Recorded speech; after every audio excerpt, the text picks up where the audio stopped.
Good afternoon, and welcome to another edition of Pretty Petty Politics. I know y'all missed us last week, and we missed you too, but sometimes you just have to unplug and go rest. But we're back, and today we are joined by the Honorable Judge Curvey, and I'm so excited to see her. I have known her for a very long time.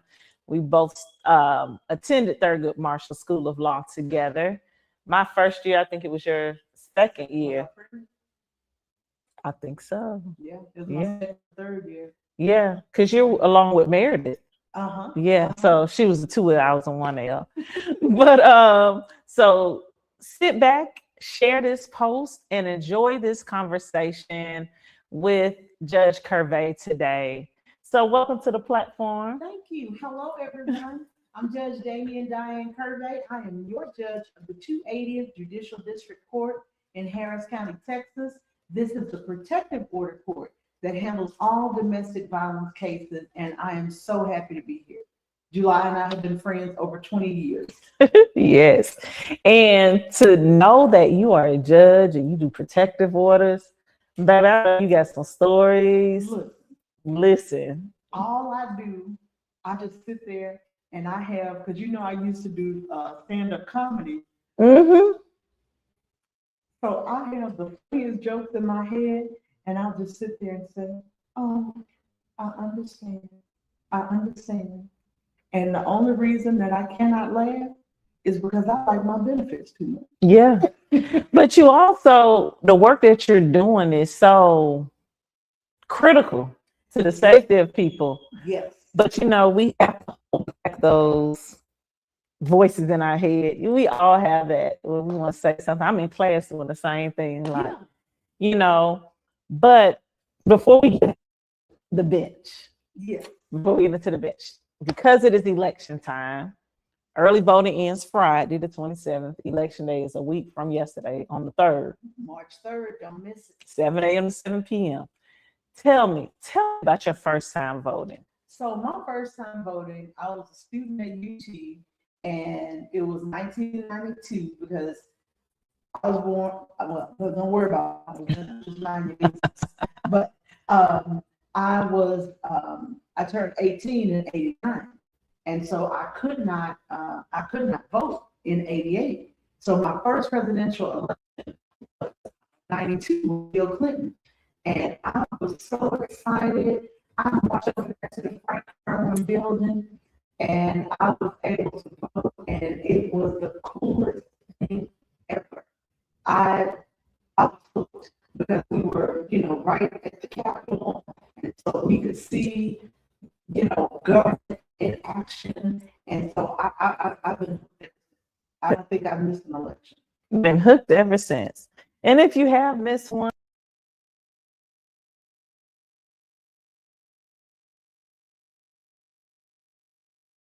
every single election. Yeah, I haven't missed a presidential one. Yeah, I think that's something that I think people who are in my world, politicals, they're like, oh, I'm like, you're a woman, life is happening, it's like your life. And we got to start treating people like they're human. Exactly. Yes, and that's what you do every day. Yes. On the bench, you meet people in some of their most dire situations, both the applicants and the respondents. Yes, because the respondents, while yes, they may be the offenders and they have done wrong, when they come in, they've had weeks to think about their actions, and they are remorseful, and you can see the pain on their face when you have to read out exactly what this person did. And, the one thing that I know that I can do is exercise kindness and mercy. And so I do it every single day in my courtroom, both to the applicants and to the respondents, because I know that both parties are hurting. Yeah, at least most of the time. Well, you know what? Even when they act like they're not, they are. They're hurting. They generally, you can see their eyes well up, the tears, some of them crying, some of them the body, yeah, You can tell by their body language, because when they come up the first time, their shoulders are up and they're on the defensive. But after they go back and they begin talking and negotiating, and they see all the evidence that that they're being presented with, when they come back, those shoulders are rounded, that face is more solemn, those eyes are not as pronounced.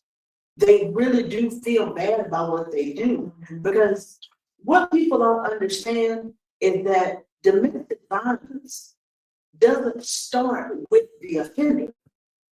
That offender used to be a child, and that offender saw somebody do this. They learned this from somewhere.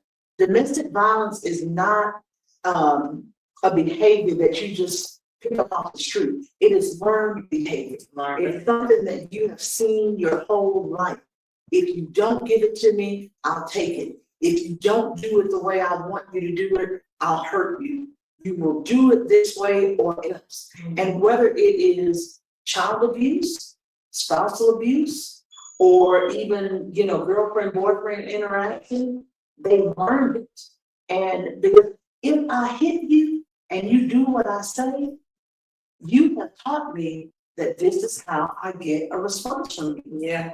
And so they are victims as well. And I work really hard when I can to get them into classes so that they can learn how not to be this person. Because if they learned it, they picked it up as a child, I need to help them stop it as an adult. Because they're little children, they're spinning it. Yeah. Yeah. So you're helping to equip them to be a change for themselves and likely for their families. Absolutely. Well, yeah. I literally ask offenders, you got a daughter? Yes, ma'am. Could your daughter date you? And baby, those faces get red, those tears well up. I said, exactly. I said, applicant, or whatever the person's name is, that's somebody's daughter. Yeah. I said, is that what you want for your daughter? No, ma'am, no, ma'am, no, ma'am. And they're just wiping their face. And generally, when they leave because I'm always kind to them. I always wish them the best. I tell them, God bless you. I hope that your situation improves. I hope you can make some changes in your life. They leave saying, thank you very much. And I appreciate you, Judge. And thank you for praying for me. Yeah. Do you have programs, or do you connect them with programs? I know there are services for victims, right? But this is very interesting. I think it's good for our audience to hear this too, to look at this perspective, right? Male or female. That's right. Respondents, right? Respondents as in defendants, but in her court it's respondents. Do you have programs that you connect them with for like getting themselves together and getting the help that they need? If I have a situation, for instance, a husband and a wife, let's say the wife is the offender and there are children, and this family is just struggling right now. Like, I don't see them headed for divorce court. I see them struggling. I will put that wife, who is the offender, into a BIP class. It's the 18-week class where they learn what their triggers are. They learn different ways to respond to those triggers, just like a person in AA. You learn to avoid people, places, and things that trigger you. And they learn how to avoid things that trigger them. I also put them with the Pelchin. It's a parenting class. A lot of times I do this for my children. My children get a parenting class with a male teacher. And that male teacher is the one who really, really reaches them. Like, he does field trips with them, like on the 1st, 3rd, and 5th, because that's generally the non-custodial parents' weekend. And they all have their children with them, and they go on field trips. And that person at the dungeon guides them on how to properly engage with their children. And so they become better parents. And with better parents, you get better humans. Yeah.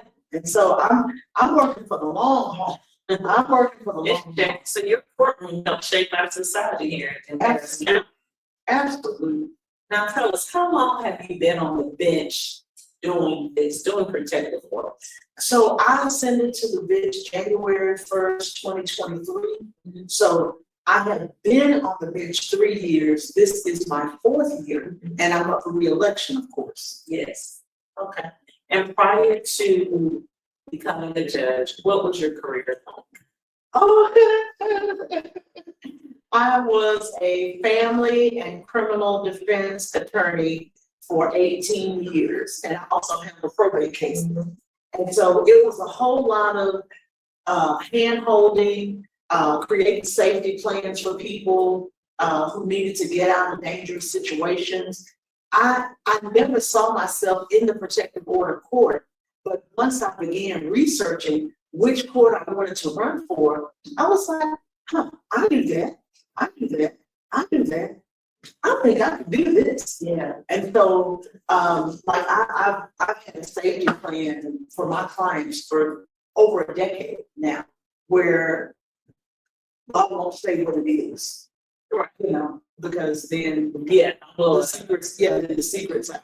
but you put things in place. Yes, to make certain that people can get away from situations that are dangerous, and that they can get away and remain alive.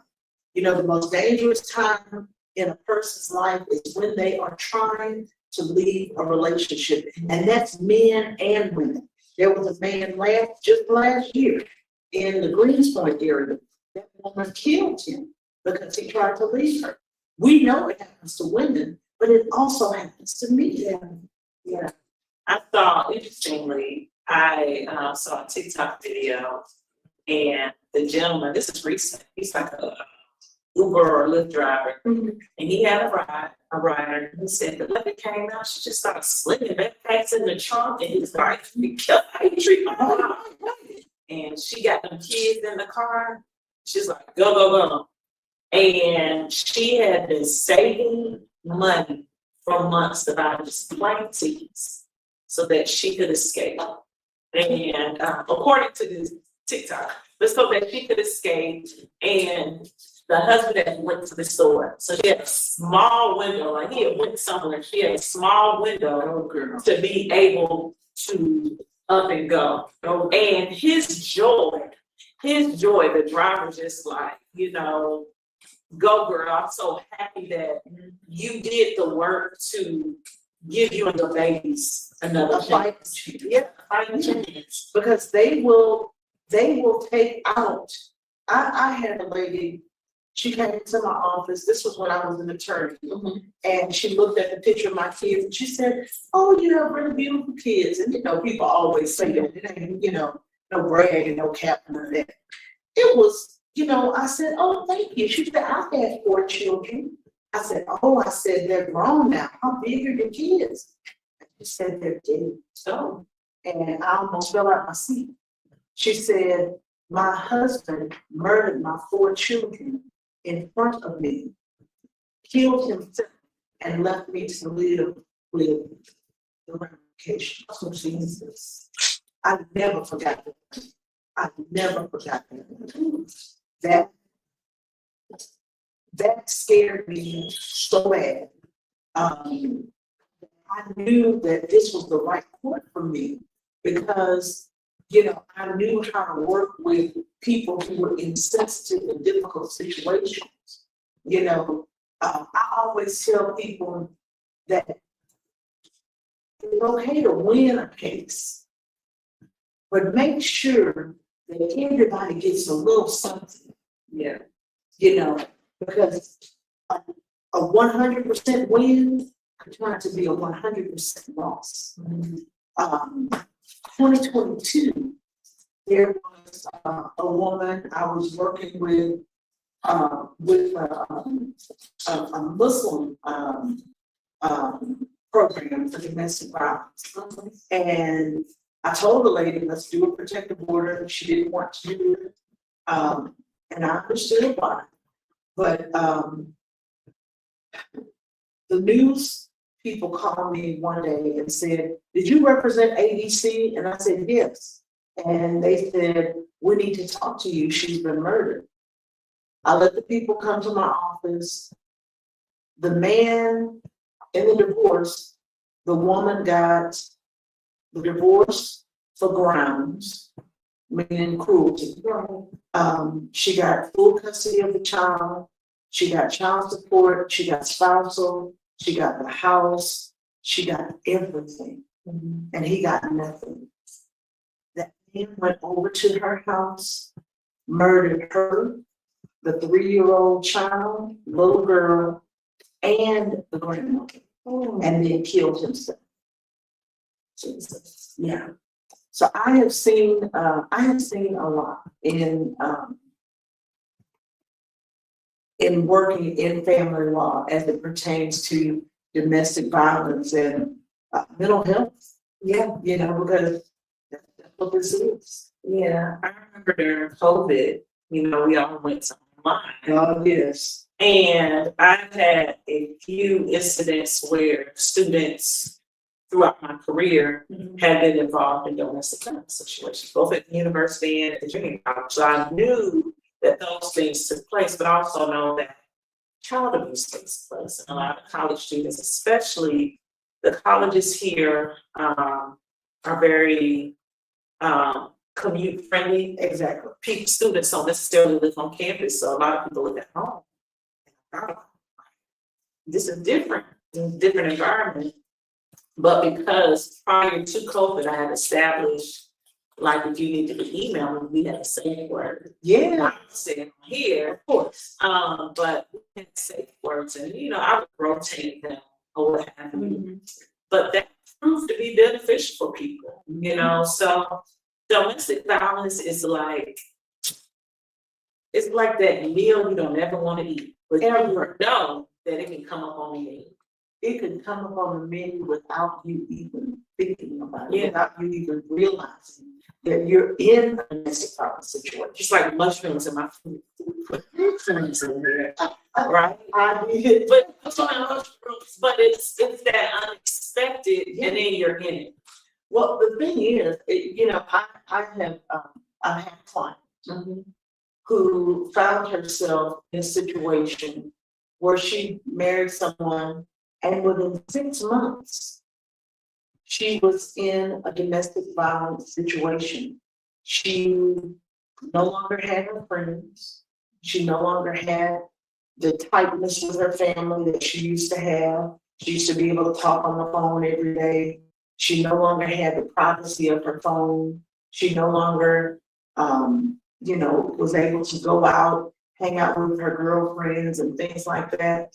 And this was a well-educated person, and a person who was actually well-educated in domestic violence. And this person found themselves in this situation and didn't realize it until it was too late.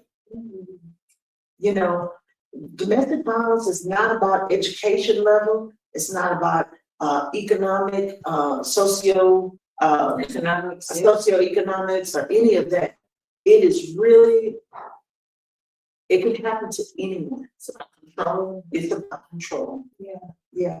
All right. So let's switch gears here. Sure. We talked about, because that's tough. Just and you know, I deal with it every day. I know you do. I know you got to have an amazing prayer life and faith walk. Yes, I To do. be able to do what you do on a daily basis. Yes, I do. And to be able to expel that, what you receive of it, to be able to expel that out. I'm gonna tell you how I did it. Okay. Okay. You want to tell me that? I'm gonna tell you when you ask me your next question. Well, my next question, I was going to divvy away from that, but tell me, how do you expel from the weight of the day? I know I sit in my car, maybe sometimes. Oh, I sit in that car 20 minutes. Because that car, I mean, hey, look, it got to come out. Yeah. Because what I just experienced, I don't need to transfer it over here. That's right, and I don't want it in my house. Yeah, and I definitely don't want it in my house. I don't even want it in my office. Exactly. Yeah. Well, my daughter decided she was going to do FFA. She's always loved animals, but she decided she would do FFA. And of all the animals, she chose pigs. And you have to walk the pig for an hour and 30 minutes to an hour. And you have to feed the pig and all that. But you also have to clean the poop. That was my job. When I would get there in the evening, I had my work clothes on and I just be digging, cleaning, cleaning. It literally cleansed me of all of the negativity. By the time we got back in the car to go home, I was like, yeah, I was cool because I had cleaned all of the poop out of my heart. Yeah, you released. Yeah, I used to make sure that the pen was right. You remember in the 70s when well, I'm gonna age myself. I had an aunt in the 70s that she had shag rug. And not only did she vacuum it every day, she used to rake it because she wanted to see the line. Yeah, that was some trauma with it. She used to rake it to make sure that the line is lined up. And so apparently, I learned that from her. And once I went in, it should be the pigs. Bring the pig. Oh yes, her name was Trudy. Trudy was a big old booty. Oh my God. Yes. And Trudy was a